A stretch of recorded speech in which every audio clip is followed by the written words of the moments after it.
tous, j'espère que vous allez bien. On se retrouve aujourd'hui avec une nouvelle vidéo, les parutions françaises du mois d'août. Il y a quelques sorties qui m'intéressent, pas énormément en française, mais quand même quelques-unes que j'ai notées et qui iront tout de suite dans ma wishlist. On commence avec Là où les lumières se perdent de David Joy qui sort le 1er août aux éditions Sonatine. Alors j'aime énormément la couverture et le titre, je trouve qu'ils vont vraiment bien ensemble, tout comme le synopsis, puisque ici c'est l'histoire de Jacob qui est le fils d'une grande famille de patrons de la drogue en Caroline du Nord. Donc c'est un nom, voilà, son nom de famille est un nom qui fait craindre parce que voilà, son père a tout un groupe d'hommes à son service, qui voilà, il a vécu dans la violence, dans la drogue et dans toutes ces choses-là. Sauf que lui, Jacob, est amoureux de sa meilleure amie et que voilà, il n'hésite jamais d'être très romantique avec elle, très doux. Sauf qu'un jour, après avoir été passé à tabac, il va être confronté à un dilemme en fait, soit s'enfoncer dans les ténèbres, dans la noirceur et suivre les pas de son père, soit essayer de s'en sortir et sûrement du coup de rester avec sa meilleure amie.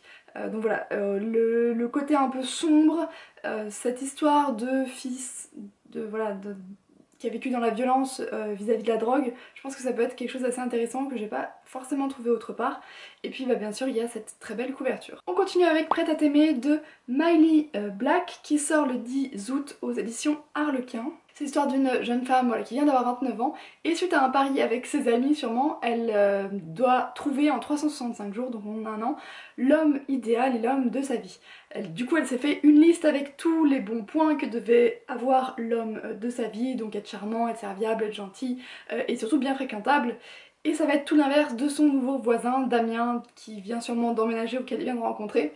Et bien sûr, tout le livre ça va être va-t-elle suivre sa liste ou va-t-elle se laisser guider par ses nouveaux sentiments qui grandissent vis-à-vis de son voisin.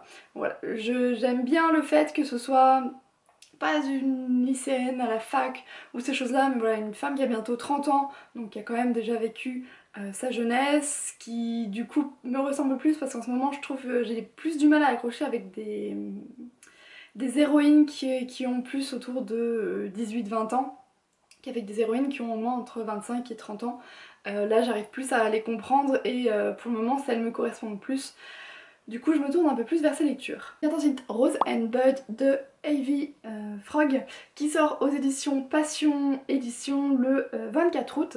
Alors là aussi une très belle couverture, j'aime beaucoup cette jeune femme blonde et puis la couverture aux teintes bleues qui fait un petit peu quand même penser à l'été bien qu'elle soit pas vraiment habillée pour aller à la plage. C'est l'histoire de Rose qui a 25 ans et qui a du mal encore à digérer que son ex l'ait plaqué après son test de grossesse positif. Donc voilà, maintenant elle a une petite fille et elle essaye de reprendre les rênes de sa vie depuis plusieurs années, qui a été un peu chamboulée par cette grossesse et par le fait qu'elle ait été toute seule.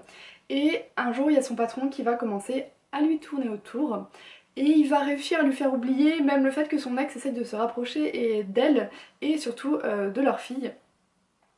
Et voilà, autoritaire, elle a un peu pris d'assurance et elle a envie de mener la danse avec son patron assez séduisant. Donc je pense qu'on va avoir voilà, l'ex, le patron, ces choses-là, c'est de la romance.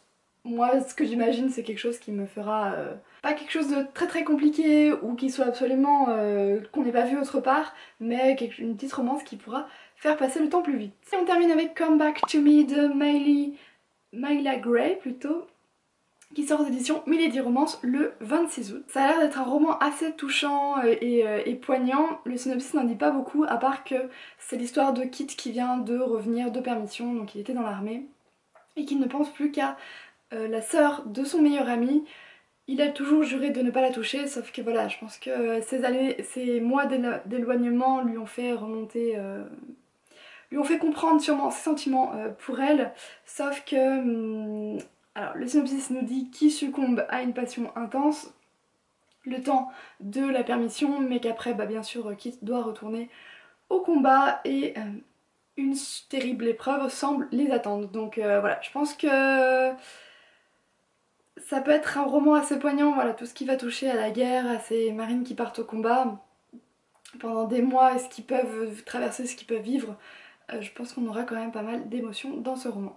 Donc voilà, c'en est tout pour ces parutions VF du mois, il y en a 4, ce sont les 4 qui m'ont vraiment le plus touchée et que je pense acheter soit en e-book, soit en livre papier dans les mois qui vont arriver et lire bien sûr puisque voilà, pour moi en lecture d'été, ils sont absolument parfaits. N'hésitez pas à me dire s'il y a d'autres sorties VF qui vous intéressent, on pourra en discuter en barre d'infos, il y en a peut-être que j'ai loupé.